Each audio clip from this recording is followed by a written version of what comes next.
à tous et bienvenue sur Génération Optimiste. Merci à toute la communauté d'être fidèle à cette invitation. Un nouveau rendez-vous qui s'installe sur notre réseau, un rendez-vous unique car il s'agit de la semaine francophone de la PNL. L'occasion pour nous de vous offrir durant ces prochaines journées, mais en réalité c'est la fin ce soir, un programme particulièrement riche, particulièrement fourni. Et pour l'heure, nous avons le plaisir d'accueillir, de recevoir Paul Pironnet, expert certifié Go, praticien PNL. Alors comme il se doit, bienvenue Paul pour cette 6e soirée de la semaine francophone de la PNL. Paul, c'est à vous. Oui, merci encore une fois Ludovic pour cet espace que vous m'offrez là par le biais de Génération Optimiste. Alors effectivement, on arrive à notre 6e soirée sur laquelle je vais vous proposer de revenir en synthèse sur l'ensemble des points clés que nous avons vus. Donc je vais faire un petit rappel de l'ensemble et puis après je vais évoluer sur la notion d'être acteur de sa vie. Et puis pour répondre aussi peut-être probablement à pas mal de questions autour de ça, c'est qu'est-ce qu'on trouve plus concrètement dans une formation pour ceux qui auraient envie ou qui ont posé des questions dans ce sens. Et puis enfin à partir de là, on va boucler puisque finalement 15 minutes c'est très vite passé. Alors première chose que nous avons vue ensemble, je vous rappelle qu'on est parti sur 5 axes importants. Le premier c'est la notion de valeur et d'aspiration que je vous proposais d'associer au pouce avec cette idée de relever chaque jour ce qui est vraiment important pour vous, et d'associer à chaque fois que vous revivez quelque chose de positif, de mettre le pouce en l'air, comme ça vous dire ah oui ça c'est vraiment bien pour moi, pour rentrer en conscience de ce qui est vraiment important pour vous. Ça c'est le premier axe important et on va situer ça comme le premier pilier, celui des valeurs, et à travers ça de conscientiser de plus en plus ce à quoi vous donnez de l'importance. Ensuite, la deuxième séance, c'est s'orienter sur ses objectifs, c'est-à-dire comment définir un objectif de façon à se donner le plus de chances de l'atteindre. Qu'est-ce que propose concrètement la PNL là-dedans? On a vu qu'il y avait 5 étapes importantes. La première, c'est de définir ce que l'on veut, et là, de solliciter le cerveau droit, c'est-à-dire apprendre à avoir une image, une représentation. Donc ça s'appelle représenter ça de manière dissociée, c'est-à-dire se voir dans la situation telle que on le souhaiterait. Alors je prenais, je crois, un exemple sur la communication. Donc si je fonctionnais au meilleur de moi-même, on aime beaucoup la question du comme si en PNL, c'est-à-dire si ça fonctionnait bien, ça fonctionnerait comment. Et donc du coup d'identifier à la fois la posture, mais aussi le sourire, les gestes, l'attitude, bien sûr aussi le ton de voix, la vitesse de la voix, l'intonation de la voix, et puis enfin de se centrer sur le ressenti. Et une fois qu'on a comme ça une image de ce que l'on est au meilleur de soi-même dans une situation par exemple de relation, eh bien de s'interroger sur la deuxième partie, c'est-à-dire quelles sont les conséquences que ça a pour moi, qu'est-ce que ça va nourrir d'important à moyen terme et à long terme, et ne pas hésiter à remonter sur plusieurs niveaux pour mettre au jour ces valeurs.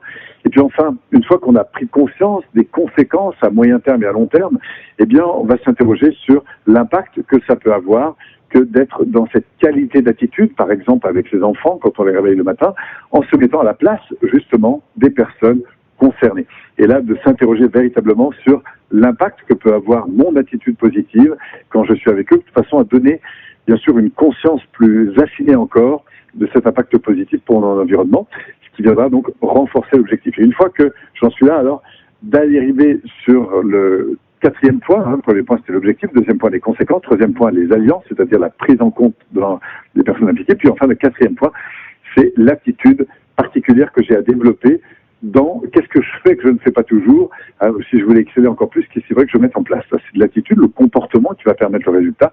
Et puis enfin, on a fini par aller chercher cette ressource, c'est-à-dire au fond, si j'ai pleinement réussi mon objectif, qu'est-ce que je ressens intérieurement? Et ce que je vous disais d'important, c'est qu'il s'agit là de vraiment connecter à la ressource, c'est-à-dire au ressenti positif que je tire par le bénéfice de cet objectif. Et une fois que je suis monté dedans, eh bien, on va associer dans le cerveau cette émotion à l'objectif, c'est-à-dire on va reprendre l'objectif qu'on a visualisé en l'associant à cette émotion, on va reprendre les conséquences de l'objectif, les bénéfices que je vais en tirer, les bénéfices que j'ai que les personnes concernées vont en tirer aussi, enfin d'associer les comportements positifs à cette émotion, et enfin de valider que cette attitude une belle attitude pour moi et que c'est une belle façon pour moi de me comporter. Voilà, tout ça pour pouvoir associer au niveau du ressenti l'ensemble des éléments que nous aurons clarifiés. Et ça, c'est très important parce que on va voir après que c'est vraiment le ressenti qui conduit notre vie parce qu'on sait, et c'est pour ça que ce travail d'association entre la perception que j'ai de l'objectif et le ressenti positif que j'ai à l'intérieur de moi, c'est la clé, c'est vraiment le point le plus important en PNL. Voilà, donc ça c'était pour travailler sur la direction, c'est cette orientation qu'on associait donc dans cette deuxième séance à cet index. Et puis après on a travaillé sur la notion de responsabilité à l'égard de ces comportements, et pour ça, de savoir que ce qui sous-tend nos comportements, ce sont nos ressources. Et je vous proposais dans cette troisième partie, eh bien, une technique pour permettre de renforcer votre état ressource à partir d'ancrage, qu'on appelle les ancrages. C'est donc cette association qu'on peut avoir entre un état émotionnel et une attitude, un comportement, ce qu'on appelle un déclencheur. Et donc, je vais vous montrer comment retrouver, aussi souvent que vous le souhaitez, cet état ressource, le renforcer, pour pouvoir, évidemment, bien donner le meilleur de vous-même dans les situations qui vous semblaient les plus importantes. Donc ça, c'est vraiment cette association qu'il y a entre ce sentiment et les comportements. C'est une clé très importante, c'est qu'on a vu dans la troisième partie. Enfin, on s'est penché sur la communication. Et là, je vais vous donner quelques indications particulières concernant cette communication au niveau conscient, préconscient, inconscient. Je vais vous indiquer une chose très importante, c'est que quand une personne défend une idée, ce n'est pas l'idée qu'elle défend, mais le sentiment qu'il y a derrière. Et c'est pour ça que quand on écoute, quand on veut accroître sa qualité de relation, il faut accroître cette capacité d'écoute, de perception des informations, et notamment apprendre à écouter, c'est apprendre à prendre en compte le point de vue de l'autre, pas seulement dans ce qu'il défend comme idée, mais surtout dans ce qu'il ressent. Et c'est pour ça que je vais vous donner quelques techniques d'écoute et de reformulation précises, montrer que je suis, relancer, poser des questions précises. Et puis en cas de divergence de point de vue, 3 réflexes importants à modifier, passer de l'affirmation à la question. Ensuite, apprendre à aller vers de la précision et non pas rester dans des généralisations. Et puis enfin, je vous disais, l'attitude non verbale qui va bien sûr avoir un impact beaucoup plus important que tout le reste, une attitude d'ouverture plutôt qu'une attitude de fermeture. Voilà, donc tout ça est repris en cette lecture en cours numéro 3. Et puis un dernier élément qu'on a vu ensemble, c'est l'évolution. Et là, je vais vous parler de 4 postures. Une posture pleinement centrée sur justement cet important qui est en nous. Une deuxième centrée sur les attitudes qui permettent aujourd'hui d'améliorer cet important. Ces petites choses qu'on peut faire chaque jour pour améliorer notre comportement. Et c'est celui-là, c'est cette dynamique d'amélioration constante qui est intéressante. C'est relever comment je m'y prends pour avoir les résultats que j'ai et qu'est-ce que je peux encore améliorer, que ce soit dans ma manière par exemple, de gérer mes émotions, de communiquer, de gérer ma vie, de gérer mon argent, de gérer ma santé, de gérer tout ça. S'interroger sur ces petites choses que je peux améliorer. Ça, c'était le pilier numéro 2. Le pilier numéro 3, de s'ouvrir à ces frustrations pour justement repasser en pilier numéro 2. S'ouvrir à ces frustrations, c'est-à-dire écouter ce qui me satisfait pas toujours, pour pouvoir réfléchir, eh bien, qu'est-ce que je peux mettre en place pour faire face à ces contraintes. Je vous proposais du coup, de ce petit exercice simple qui consiste à relever au moins pendant 3 jours 3 petites sources de frustration par jour et de vous dire qu'est-ce que je peux transformer pour pouvoir résoudre ce problème, ne plus être embêté avec ça pour les 3 prochaines années. Donc développer une créativité, une prise en compte des sources de frustration et une créativité sur les attitudes à mettre en place pour pouvoir définitivement régler ça.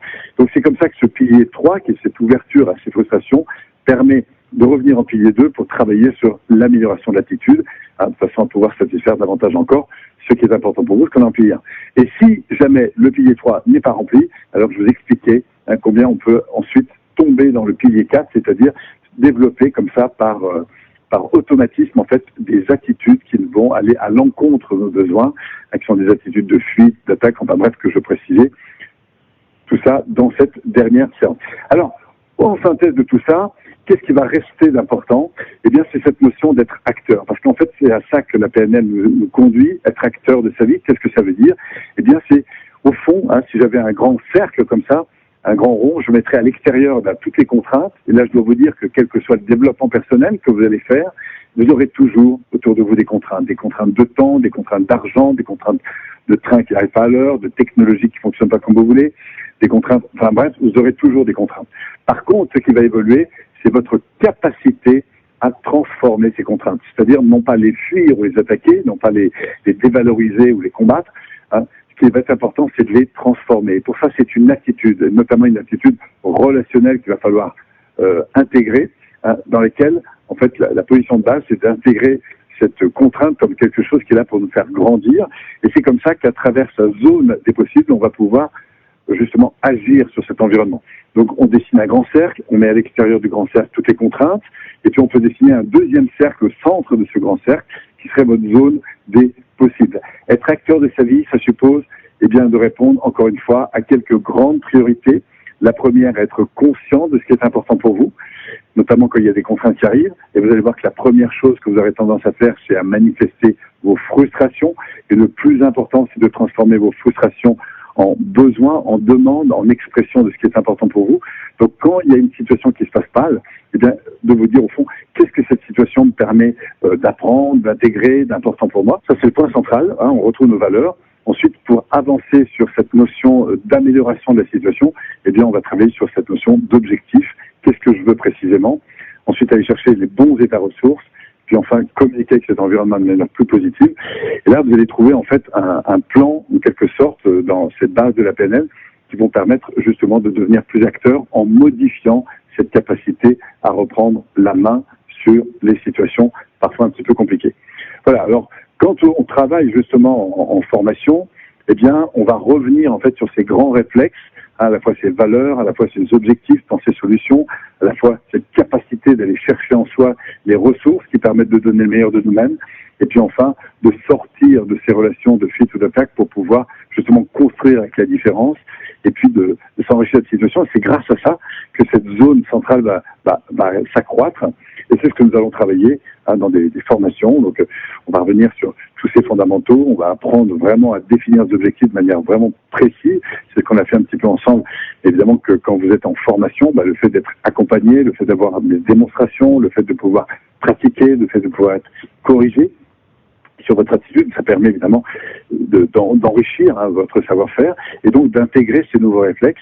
Même chose au niveau des ancrages, puisque ça veut comprendre un petit peu comment fonctionne votre système émotionnel, apprendre à prendre en main en fait cette mécanique, puisque malheureusement on a peu passé de temps à l'école à apprendre à gérer ses émotions, donc ça vaut vraiment le coup de consacrer un petit peu de temps là-dessus, parce que ça va vraiment vous servir tous les jours et pour un bon moment, en tout cas pour des années, c'est sûr.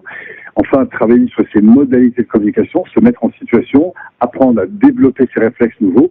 En fait, c'est un peu comme apprendre à conduire, Il s'agit de se mettre au volant, avoir quelqu'un autour de nous qui va nous corriger, nous mettre dans des situations un petit peu glissantes et apprendre justement à reprendre la maîtrise de notre véhicule de façon à pouvoir devenir, encore une fois, plus acteur de notre vie, plus acteur de nos situations. Voilà. Donc c'est vraiment ce que je vous suggère fortement, que ce soit avec nous, avec moi, avec d'autres, quels que soient les endroits où vous irez vous former, mais de consacrer du temps pour accroître vos capacités de développement. Personnellement, ça a changé ma vie et je vous invite aujourd'hui à pousser le bouchon plus loin si vous sentez que vous avez envie de progresser, d'évoluer, d'améliorer vos relations, d'améliorer votre gestion de vos priorités, d'améliorer vos ressentis, vos émotions, parce que c'est dans ces dimensions-là que vous verrez à quel point en fait l'être humain a des ressources, a des richesses, et combien ça vaut le coup d'aller chercher ces richesses. Voilà, sachez en même temps que aujourd'hui, si vous n'êtes pas encore forcément prêt, parce qu'après tout, on a tellement de choses à faire que d'aller dans des formations, sachez bien sûr, je le rappelle, que vous pouvez accéder aujourd'hui sur Internet à des sensibilisations, enfin des vraies formations d'ailleurs, par le biais d'audio, de vidéos, et de choses comme ça. Alors, je rappelle on a une plateforme notamment qui vous permet ça, si vous le souhaitez, pour découvrir comme ça chez vous, à n'importe quel moment du jour ou de la nuit, ces contenus. Il suffit simplement d'aller sur pnl-audio-institut.com, pnl-audio-institut.com.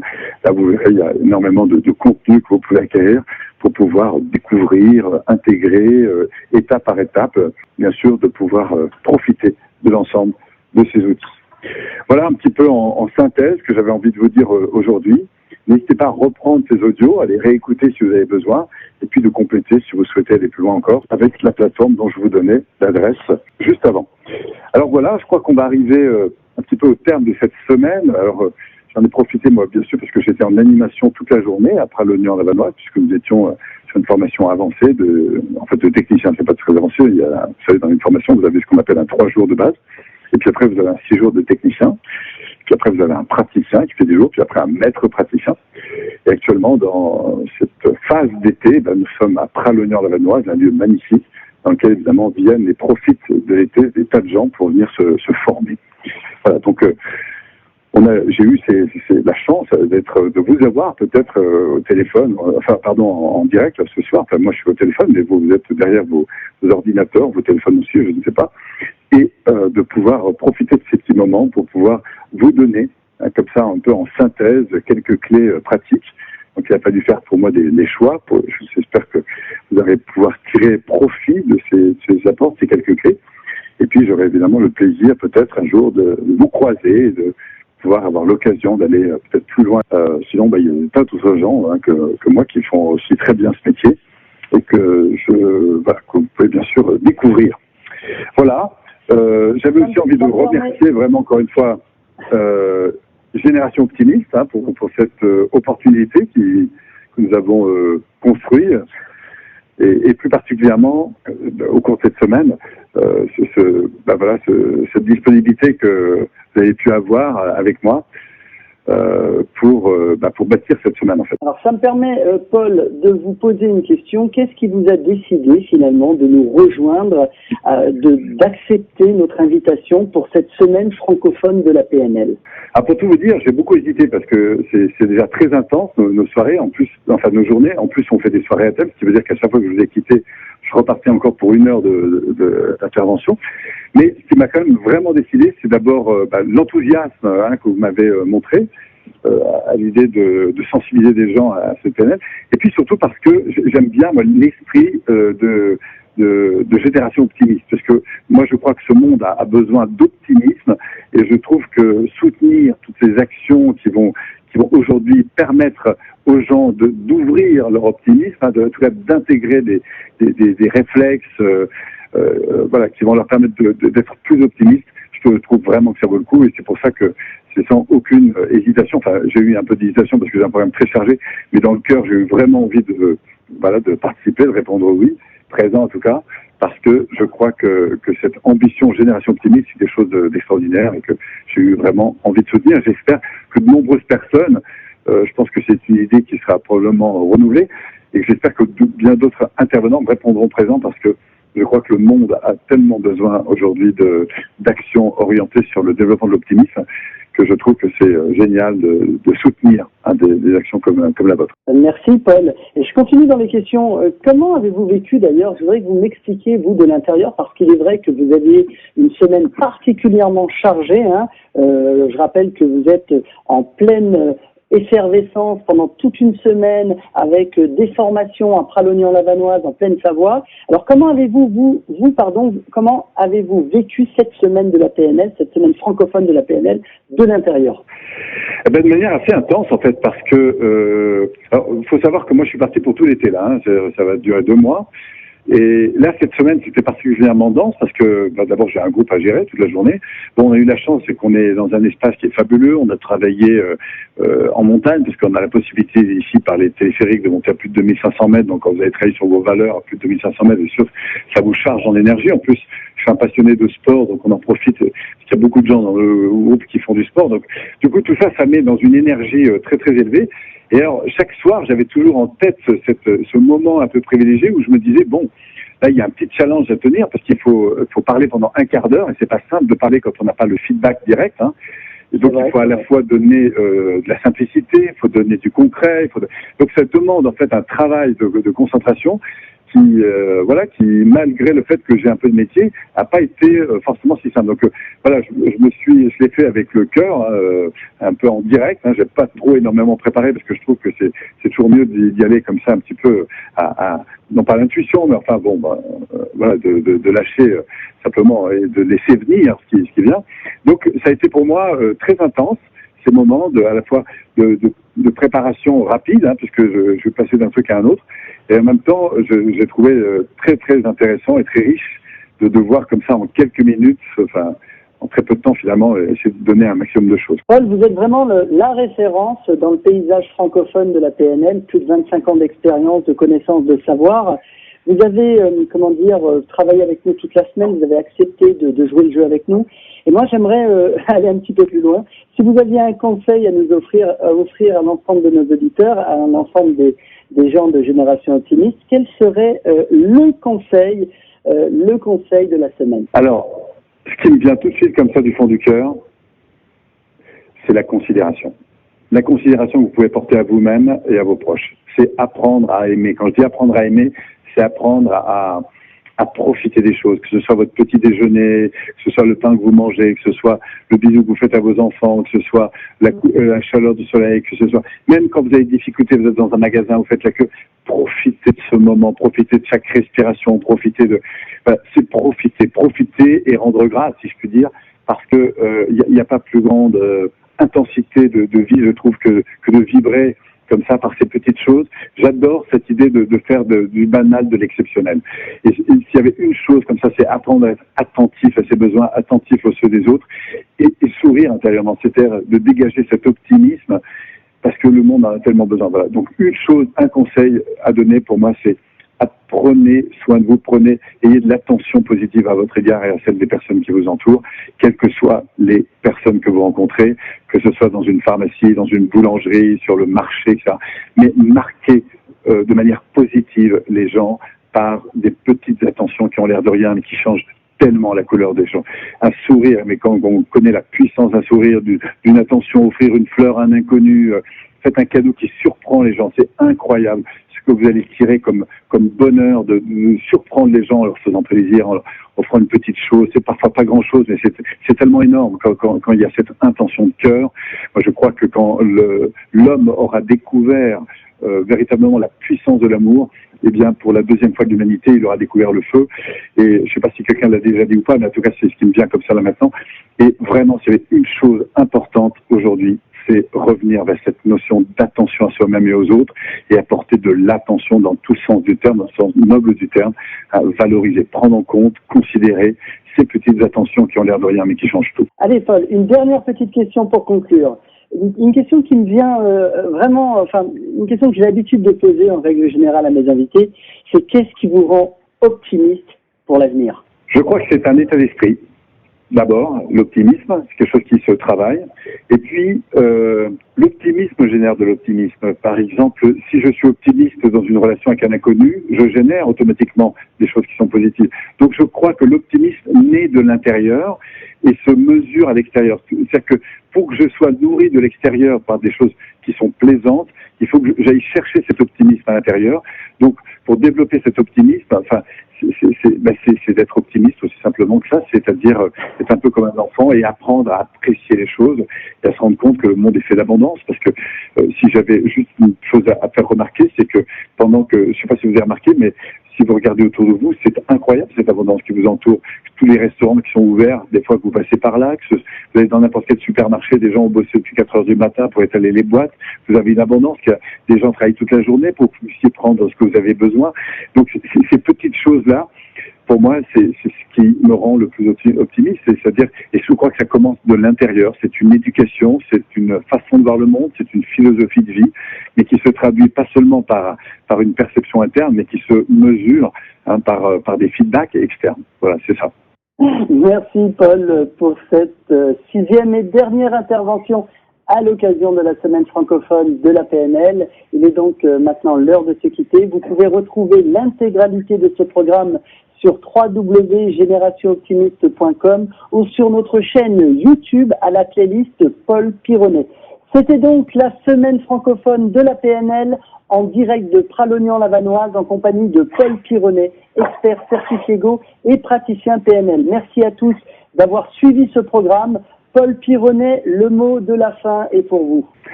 Alors, une petite correction, c'est que je suis pas praticien, mais enseignant en PNL, puisque ça fait partie des... Voilà, mais ça, c'est pour les petites choses. Et sinon, pour finir, un grand merci et bravo encore pour tout ce que vous faites, pour votre croissance et pour celle des autres. Continuez dans cette voie. Vous êtes des personnes exceptionnelles. Ne l'oubliez pas. Rayonnez-le de l'intérieur, rayonnez-le de l'extérieur et profitez pleinement de l'été, de vos proches. Et merci encore pour votre participation, votre ouverture, votre collaboration dans cette semaine. Merci à vous et au grand plaisir peut-être de vous croiser un jour.